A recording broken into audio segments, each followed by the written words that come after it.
నమస్తే. రాష్ట్రంలో not only Telangana, Telugu రాష్ట్రాల్లో తెలుగు ప్రేక్షకులందరూ చాలా ట్రెండింగ్లో పెట్టిన అంశం ఐబొమ్మ రవి ఇష్యూ. సో తను ఒక పైరసీకి పాల్పడ్డాడు. ఆ పైరసీ చేస్తూనే ఆన్లైన్ బెట్టింగ్ గేమ్స్ని ప్రోత్సహించిండు. పర్సనల్ డేటా చాలామందిది, లక్షల మంది సేకరించిండు, దాన్ని అమ్ముకున్నాడు. ఈ దేశాన్ని సిటిజన్షిప్ని వదిలిపెట్టి కరేబియన్ సిటిజన్షిప్ని తీసుకున్నాడు. 88 లక్షలు పెట్టి కోట్ల రూపాయలు సంపాదించిండు. ఇట్లా మొత్తానికి ఆ ఐబొమ్మ అనేది ప్రతి ఒక్కరి మొబైల్లో, దాదాపుగా సినిమాలు బాగా చూసే వాళ్ళ ప్రతి ఒక్కరి మొబైల్స్లో, ప్రతి ఒక్కరి సిస్టమ్స్లో అది ఉన్నది. ఎందుకు అని అంటే ఫ్రీగా సినిమా చూసేయచ్చు అనమాట. ఇంటర్నెట్ ఉంటే చాలు సినిమా చూసేయచ్చు. సో అతన్ని కూడా ఒక హీరోలాగా ప్రజలు చూస్తున్నారు. కారణం ఏంటి? ఎందుకు ఈ సిచ్యువేషన్ వచ్చింది? తప్పు చేసిండు, తప్పు కనబడుతున్నది, చట్ట వ్యతిరేక కార్యక్రమం ఏది అయినా కూడా ఐబొమ్మ రవిని ఎందుకు హీరోలాగా చేస్తున్నారు? ఐబొమ్మ రవిని రిలీజ్ చేయాలంటున్నారు. ఆటోల వెనకాల ఐబొమ్మ రవికి సపోర్ట్ అని ఫ్లెక్సీలు, పోస్టర్లు కనబడతా ఉన్నాయి. కారణం ఏంటి? ఒకసారి మాట్లాడదాం. నా ముందు డాక్టర్ విశారదన్ మహారాజ్ ఉన్నారు. నమస్తే అండి. నమస్తే రావు. సో మీరు కూడా ఆయనని గొప్ప మనిషిగా, లేకపోతే మంచి పని చేసిన వ్యక్తిగా కీర్తించే ప్రయత్నం చేస్తున్నారా, లేకపోతే తప్పు చేసిన వ్యక్తిగా చూస్తున్నారా? ఏ రకంగా చూడాలి? అంటే అతను చేసిన పనిని ఇట్లా చూడాలి సార్. ఒకటి, ఎంచుకున్న మార్గం చట్టరీత్యా అది రాంగ్ కావచ్చు, బట్ సినిమాని డెమోక్రటైజ్ చేశాడు, సినిమాని ప్రజాస్వామ్యం చేయడం. ఎప్పుడైనా కూడా సమాజంలో జరిగే అనేక ఉత్పన్నమయ్యే పరిణామాలకి కౌంటర్ ప్రోగ్రాం తయారవుతూ ఉంటుంది. సిస్టంలో మొత్తం అసంతృప్తి అయిందనుకోండి, సివిల్ వార్ వస్తుంది. మనం అన్నమాట కాదు, సమాజాన్ని తయారు చేస్తున్న, కూర్పు నిర్వహిస్తున్నటువంటి ఇంటెలెక్చువల్స్ చెప్తున్న మాట. ఎగ్జాంపుల్స్ ఉన్నాయి కదా, అనేక ఎగ్జాంపుల్స్ ఉన్నాయి. అందుకనే ఇక్కడే మనం అనేది ఏంటంటే నియంతృత్వం అనే ఒక వర్డ్ ఉంటుంది. నియంతృత్వం అంటే దాన్ని ఇంగ్లీష్లో ఏమంటారు? ఫ్యూడలిజం, డిక్టేటర్షిప్ ఆర్ ఇంకోటి. ఎప్పుడైనా కూడా ఫిలిం ఫాసిజం జరుగుతుంది నా దృష్టిలో. Film fascism, cinema fascism. Film fascism ఏ విధంగా జరుగుతుందంటే, యాక్చువల్గా కళలన్నీ కూడా అణగారిన వర్గాలై ఉన్నాయి.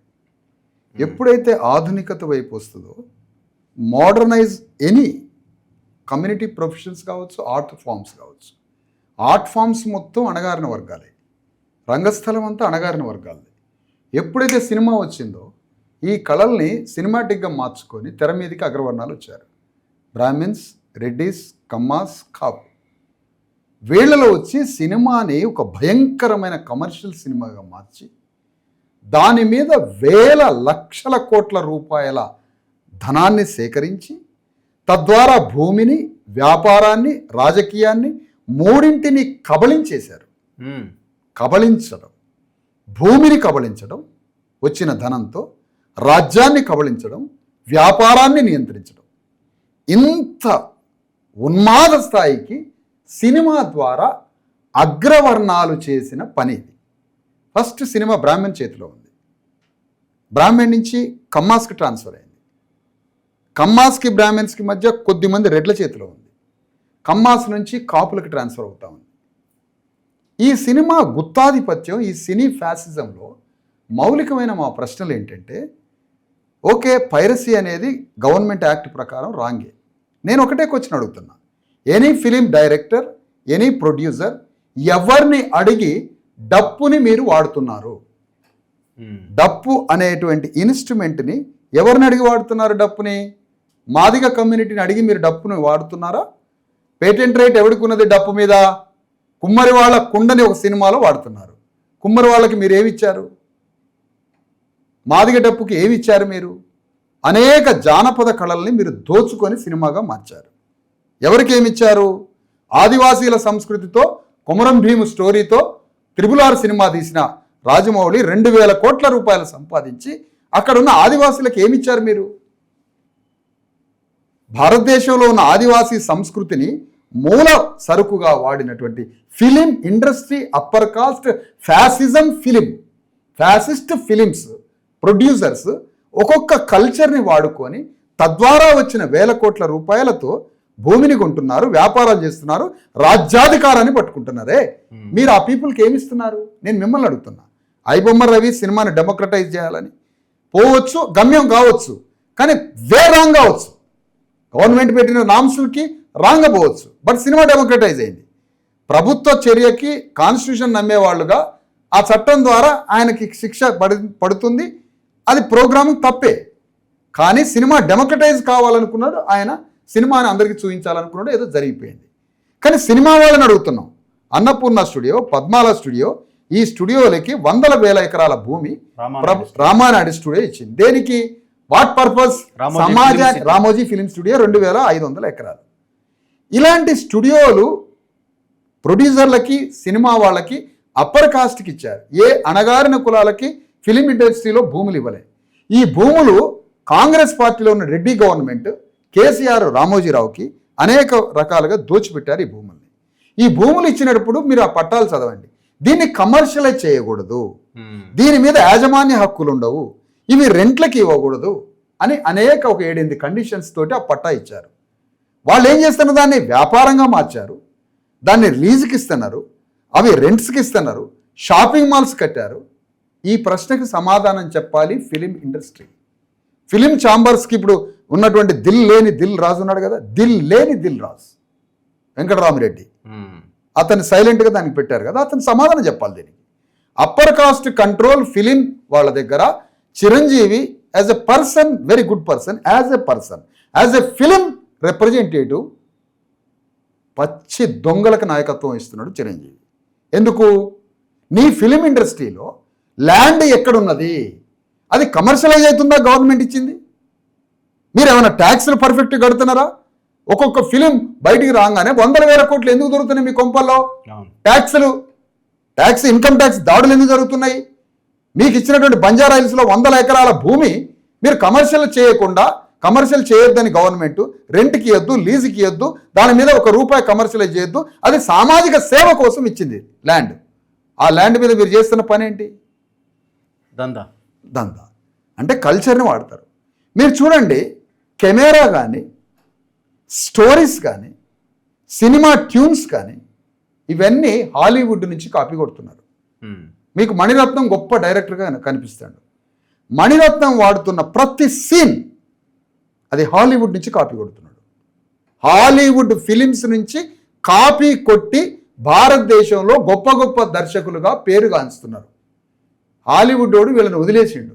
బిచ్చగాళ్ళు కుక్కలరా, వీళ్ళు మా స్టోరీలను కాపీ కొడుతారు. వాడు సీరియస్గా తీసుకోలే మనలాగా. వాడు వదిలేసిండు. వాడు వదిలేసే టైప్ కదా, వాడి బచ్చగాళ్ళని వదిలేసే టైప్. హాలీవుడ్ ఫిలిమ్స్ నుంచి మీరు ఎందుకు స్టోరీ కాపీ కొడుతున్నారు? మీకు ఎవడిచ్చిండు ఆ రైటు? నైతికంగా అంటున్నా, మీకు చట్టం లేకపోవచ్చు, నైతికంగా నేను అడుగుతున్నాను సార్, నైతిక ధర్మంతో అడుగుతున్నా. మీరు అట్లా కాపీ కొట్టొచ్చా? అది కూడా కాపీయే కదా. కాపీ కదా, అది కాపీ కదా, మోరల్ కాపీ కదా. రామ్ గోపాల్ వర్మ ఏం చెప్తున్నాడు? నేను ఫలానా ఫిలిం నుంచి ఫలానా సీన్ కాపీ కొడుతున్నా అని చెప్తున్నాడు రామ్ గోపాల్ వర్మ ఓపెన్గా. దానికి రామ్ గోపాల్ వర్మని నేను అభినందిస్తున్నా. కానీ ఇంకా 50% చెప్పాలి ఆయన. Dalapathi cinema all over India కాదు, వరల్డ్లో క్లిక్ అయింది. దళపతిలో scene by scene Hollywood Godfather cinema నుంచి కాపీ కొట్టాడు మణిరత్నం. ఆ జైల్లో ఉన్నటువంటి ఖైదీని కాల్చడానికి వస్తారు, అతన్ని బ్యాక్ నుంచి ఇంకోటి కాల్చడానికి వస్తాడు. ఈ సీన్స్ ఎక్కడి నుంచి తీసుకుంటున్నారు మీరు? హాలీవుడ్ నుంచి మీరు కాపీలు కొడతారు. అది పైరసీ కాదు. బొమ్మని, సినిమాని డెమోక్రటైజ్ చేయాలనుకున్నాడు, బట్ వేలో తప్పు జరిగింది. బొమ్మ ఇది తప్పు కాదు. హాలీవుడ్ ఫిలిం ఇండస్ట్రీ గత 50-60 ఏళ్లుగా వరల్డ్లో లక్షల కోట్లు వసూలు చేసే ప్రపంచాన్ని కుదిపేస్తుంది హాలీవుడ్ ఫిలిం. ఎందుకో తెలుసా? హాలీవుడ్ ఫిలిం ఇండస్ట్రీలో 40% share, 40% camera, directors, producers, all 24 క్రాఫ్ట్స్లో బ్లాక్స్ని ఇన్వాల్వ్ చేసిండ్రు. నల్లవాళ్ల భాగస్వామ్యంతో హాలీవుడ్ సినిమాలు వస్తున్నాయి. తెలుగు ఫిలిం ఇండస్ట్రీలో నల్లవాళ్ళు కాదు, ఇక్కడ ఉన్నటువంటి బీసీఎస్సీ ఎస్టీలకి ఒక్కడికి భాగస్వామ్యం ఇచ్చారా? పుష్ప హీరో వాడంత లఫంగి లోఫర్గా లేడని చెప్తున్నాను నేను. ఆ లఫంగి ఏం చేస్తున్నాడు? కూల్ డ్రింకులు తాగమని థమ్సప్ బాటిల్ని కోట్ల మంది ఆరోగ్యాన్ని ధ్వంసం చేసే WHO వరల్డ్ హెల్త్ ఆర్గనైజేషన్, ఐక్యరాజ్య సమితి అనుబంధ సంస్థ, అనేక హెల్త్ ఆర్గనైజేషన్స్ షుగర్ రావడానికి, సర్వరోగాలు రావడానికి థమ్సప్, కోకోకోలా బాటిల్స్ కారణమని చెప్తుంటే థమ్సప్ తాగమని చెప్తున్నటువంటి ఆ లోఫర్, ఆ పుష్ప హీరో జాతీయ ఉత్తమ నటుడు. ఏమండి? జాతీయ ఉత్తమ నటుడు మహేష్ కూల్ డ్రింక్స్కి అడ్వర్టైజ్ చేస్తున్నాడు. మహేష్ బాబు, మహర్షి సినిమా తీసిన మహేష్ బాబు ధర్మకోల్ షీట్తో తయారు చేసిన నాగలి మోస్తాడట. ఈడు హీరో అనుకుంటారు మా వాళ్ళు. ధర్మకోల్ షీట్తో. మహర్షి డైరెక్టర్ ఎవరు? అడవుల్లో కరీంనగర్, ఆదిలాబాద్ అడవుల గుట్టల మధ్య ఉన్న ఎవరు? పైడిపల్లి వంశీ, ఫ్యూడల్ వెలమ వాళ్ళ కొడుకు. వీళ్ళంతా తీసే సినిమాల ద్వారా హీరోలయ్యి వీళ్ళు యాడ్స్లో నటించి ఒక్కొక్క హీరో కూల్ డ్రింక్స్కి అడ్వర్టైజ్ చేస్తారా? ఏరోప్లేన్ల నుంచి వచ్చి అడ్వర్టైజ్ చేస్తారా? సినిమాని డెమోక్రటైజ్ చేయడానికి ఒక్కడు మాట్లాడడా? ఒక్క చిరంజీవి కుటుంబం నుంచి 25 మంది హీరోలు అవుతారా? ప్రేక్షక దేవుళ్ళు అని అంటున్నారు కదా వీళ్ళు. ప్రేక్షక దేవుళ్ళల్లో ఒక్క BCSC/ST ప్రేక్షకుడిని మీరు హీరో చేశారా? ఒక్కనన్న సినిమాలో మీరు డైరెక్టర్గా అవకాశం ఇచ్చిందా? ఎందుకు మీ సినిమా డెమోక్రటైజ్ కావట్లే? మీ సినిమా ప్రొడక్షన్ ఎందుకు డెమోక్రటైజ్ కావట్లే? అసలు కథలు, సంగీతం, అభినయం అన్నీ ఎవరిలో ఉంటాయి? దేశ మూలవాసుల్లో ఉంటాయి. సృజనాత్మకత, వైవిధ్యత, కళలు, ఆర్ట్ ఫామ్స్ అన్నీ ఎవరిలో ఉంటాయి? అణగారిన వర్గాల్లో ఉంటాయి. వాళ్ళకు ఒకసారి ఛాన్స్ ఇవ్వండి. తెలుగు ఫిలిం ఇండస్ట్రీ ఎక్కడ దాకపోతుంది? నేను అంటున్నా, Shankar Jaikishan film music director. ఎవరికి? R.D. బర్మన్, S.D. బర్మన్, లక్ష్మీకాంత్ ప్యారెలాల్, అనేక మంది మ్యూజిక్ డైరెక్టర్లకి పితామహుడు శంకర్. ఫ్రమ్ హైదరాబాద్ బేగం బజార్. హైదరాబాద్ బేగం బజార్. ఈ అనిల్ కపూర్, ఇప్పుడున్న కపూర్లో ఒక హీరోయిన్ల పేర్లు చెప్పు. కపూర్లు ఉన్నారు కదా, కరీనా కపూర్. వీళ్ళందరికీ తాత రాజ్ కపూర్. రాజ్ కపూర్ తండ్రి పృథ్వీరాజ్ కపూర్. పృథ్వీరాజ్ కపూర్ ఒక రంగస్థలాన్ని నడిపే వ్యక్తి. అతను ఒకరోజు హైదరాబాద్ వచ్చాడు. హైదరాబాద్ వచ్చి నాటకం వేయడానికి బయలుదేరాడు. ఆ నాటకానికి తబలిస్ట్ రావడం మిస్ అయింది. ఆయన నుంచి తబలిస్ట్ కావాలి. బేగం బజార్లో తబలా కొడుతున్నాడు రోడ్డు మీద శంకర్. అతన్ని తీసుకురండి అన్నారు. ఆ తబలా కొట్టేవాడు వచ్చి పృథ్వీరాజు డ్రామాలో తబలా కొడితే దిమ్మ తిరిగిపోయింది తబలా. ఆ తబలాతో శంకర్ని పృథ్వీరాజ్ కపూర్ బాంబే పట్టుకుపోయాడు. బాంబే పట్టుకపోతే జైకిషన్ అనేవాడిని ఒక జస్ట్ అతనికి ఏమి రాకపోయినా షెల్టర్ ఇచ్చిండని శంకర్ జైకిషన్ని పక్కన పెట్టుకుండు. శంకర్కి స్నేహితుడు జైకిషన్ ఒక ఫ్రెండ్ మాత్రమే, కానీ మ్యూజిక్ పేరు పెట్టుకున్నాడు. కానీ అక్కడ main music director all over world. Awara Hoon అనే పాట, ఇంకా చాలా పాటలు. అసలు ఒకటేంటి, రాజ్ కపూర్ ఫిలిమ్స్ మొత్తం ఆయన. అలాంటి Shankar world class music director from Hyderabad Begum Bazar, Madiga Chamar community. Okay. శంకర్కి ఆ శంకర్ జైకిషన్కి ఒక చిన్న స్టాచ్యూ పెట్టరా? దిల్లు లేని దిల్లు రాజు పెట్టడా? ఇక్కడ శంకర్ తబలిస్ట్, అక్కడ విజయవాడలో జడ్సన్ తబలిస్ట్. 30 years ఘంటసాలకి తబలా వాయించండి Judson from Vijayawada. From Vijayawada Judson. Modukuri Johnson Babu, greatest film writer from Kolakaluru Tenali. ఆయన దగ్గర అడ్రస్ అసలు నేను చెప్పిన నాకు పేర్లు తెలుసా మీకు? వీళ్ళు ఎందుకు బయటికి రావడాలే? నేను రౌడీ ఆట ఆయన బహిరంగ సభలో చెప్తాడు. దేవరకొండ, ఎవరు ఆయన పేరు? విజయ దేవరకొండ. ఆయన అర్జున్ రెడ్డిలో డ్రగ్స్ మీద తాగి డ్రగ్స్ వాడాలని చెప్పే అర్జున్ రెడ్డిలో చేసిన నటుడి పేరు ఏంది? ఆయన పేరు రౌడీ అంటాడు. విజయ దేవరకొండ రౌడీ ఆట ఆయన రౌడీ అని ఆయన సినిమాలలో డ్రగ్స్ వాడేటోడిని యాంటీ డ్రగ్స్కి అడ్వర్టైజింగ్కి రేవంత్ రెడ్డి తీసుకుపోతాడు. ఆయన చెప్పిగా, నువ్వు కథ చెప్పిగా, నేను వింటా. ఇది ఆ ఫిలిం. ఇదేనా ఫిలిం డెమోక్రటైజేషన్? ఫిలిం నుంచి ఏం నేర్పుతున్నారు మీరు? అందుకనే తెలుగు ఫిలిం ఇండస్ట్రీ మేము కోరేది ఏంటంటే, మీరు సినిమా తీస్తే మాకు 1000 కోట్లు లాస్ వస్తున్నాయి అని ప్రభుత్వం వీళ్ళకి రాయితీలు ఇచ్చి సినిమా టికెట్లు 1000 పెంచుకో, 500 పెంచుకో, 200 పెంచుకో. ప్రివ్యూలు, స్పెషల్ షోలు దేంటిది అంటే 2000 రూపాయలు పెట్టి పిచ్చోళ్ళ సినిమా చూసి ఆత్మహత్యలు చేసి ఆ రష్లో పడి సచ్చారు మన ఆర్టీసీ క్రాస్ రోడ్లో. 2000 అంటే ఏంటో తెలుసా రఘు గారు? 2000 అంటే చెప్పండి నాకు. ఒక పేద కుటుంబానికి 30 రోజులు సరుకులకు వస్తాయి 2000 రూపీస్. 2000 రూపాయలు సరుకులు వస్తాయి, కిరాణా సరుకులు. ఆ 2000 వీడి ఎమోషన్ క్రియేట్ చేస్తే ఆ ఎమోషన్కి 2000 కట్టాలి. పోనీ వీడి సినిమాలలో సోషల్ ట్రాన్స్ఫర్మేషన్, సామాజిక లక్ష్యాలు ఏమైనా ఉన్నాయి అవి సినిమాలలో? లేదు, అంత డూపే కదా. అంత డూపే. సినిమాలలో డూప్స్ ఎన్నోసార్లు చచ్చిపోయారు. మహేష్ బాబు పైనుంచి దూకుతాడు, మహేష్ బాబుని వెనక నుంచి షూట్ చేస్తారు అదే చొక్కా వేసి, కానీ దూకేది ఒక దళితుడు. కర్ణాటకలో 2 డూప్స్ చచ్చిపోయారు, వాళ్ళ పేర్లు బయటకు వచ్చినా? వాళ్ళు ఎక్కడ ఉన్నారో తెలుసా? ఎవరు చచ్చిపోయారు? పోస్ట్ మార్టం రిపోర్ట్ ఏంటి? ఎక్కడ చచ్చిపోయారు? వాళ్ళది ఏ ఊరు? డూప్స్ అనేక మంది సినిమా షూటింగ్లలో చచ్చిపోతారు. Dupes from BC SC STs. వాళ్ళ చావులకు అడ్రస్ ఉందా ఎక్కడన్నా? అందుకనే ఇవాళ ఐబొమ్మ రవి రావచ్చు, రేపు ఇంకొకటి రావచ్చు, వందల మంది పుట్టొచ్చు. ఒక ఫ్యాసిజం నియంతృత్వం జరుగుతున్నప్పుడు దాన్ని లిబరేట్ చేసుకోవడానికి 100 మార్గాలతో 100 మంది వస్తారు. ఇది నేచర్ సైన్స్ చెప్తా ఉంటుంది. ఇది material science or human science.